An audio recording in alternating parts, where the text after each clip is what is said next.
My name is Collin. I opened up a skate shop in Edwardsville, Illinois called Skate 618, and I also own a fingerboard brand named Chems.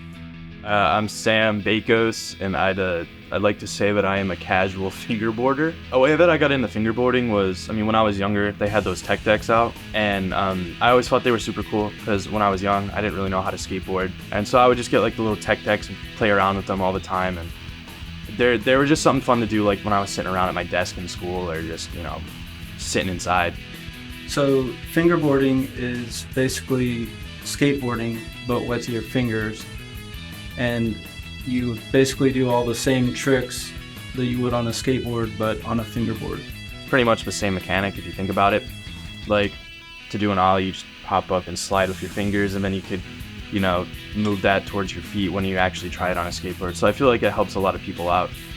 What drew me into fingerboarding is it's something that I could mimic skateboarding while I was at school or while I couldn't, get outside to skate. In skateboarding, I think that it's not as easy for people to enter that world, but what happens with fingerboards is that I think it's just more approachable to anyone because it is so small. Fingerboarding is, I don't want to call it niche, but it's definitely like a smaller community than like skateboarding is. But the people who are in said community are, they're really passionate about it, they care about it, and it's actually really great to see that there's people coming together for something as small as a little fingerboard. And it's all sorts of people. It's people that have never even skateboarded. There's even people who are, maybe they're like a jewelry maker by trade or something, and they'll make something for fingerboarding. I know that some people in fingerboarding, they're just so obsessed with building their setups. A lot of times they won't even use all of them. They just like to make the build and keep it on display because people just get really obsessed with this tiny world. I've been making fingerboards for just about 7 years, maybe a little bit longer. The most rewarding part is whenever you're finishing it up, packaging it, and sending it out to the customer and seeing that customer post it on Instagram. Or all the time I get people sending me messages and they'll be so thankful and so happy to receive it.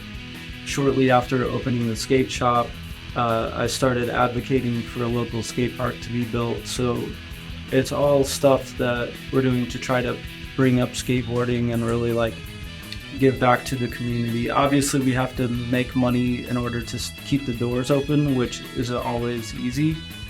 But since I've been operating online, that helps fund everything, and it helps keep the doors open. And then obviously the local skate scene, everyone in the local community has really came and supported. Especially opening day and skate shop day was just a few weekends ago. Even if someone doesn't necessarily need anything, a lot of people will come make a point to just buy a shirt or just come in and support. If I meet someone who know who's on my shirt or whatever, then I don't know, we'll start talking about it. Do you skate? And, yeah, do you skate? Who's your favorite skater, favorite skate part? Stuff like that.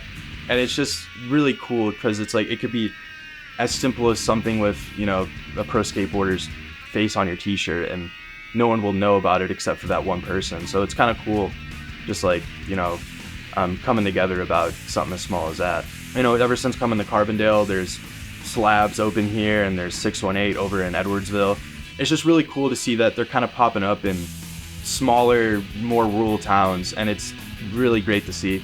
A skate shop owner isn't opening a business to make money, but more so they're opening that skate shop so that they can help cultivate the skateboarding scene. It's something that they're passionate about. So if you go to a skate shop, you're going to be able to hang out with people that are like you. Then the more that you support that shop, usually the more that shop can support the local community. I opened this skate shop not because I needed to, but because I was able to. I got the opportunity to open the shop whenever the space became available. With it, I've basically been able to have a spot for kids to come after school or on the weekends. Obviously, they can buy their skateboards, but they can come hang out, watch skate videos, fingerboard. With skateboarding, it's almost like a different kind of art, if that makes sense. With like the fashion, the style, the music, the videos, just like you can pretty much be yourself and no one really judges you for it, so it's kind of nice.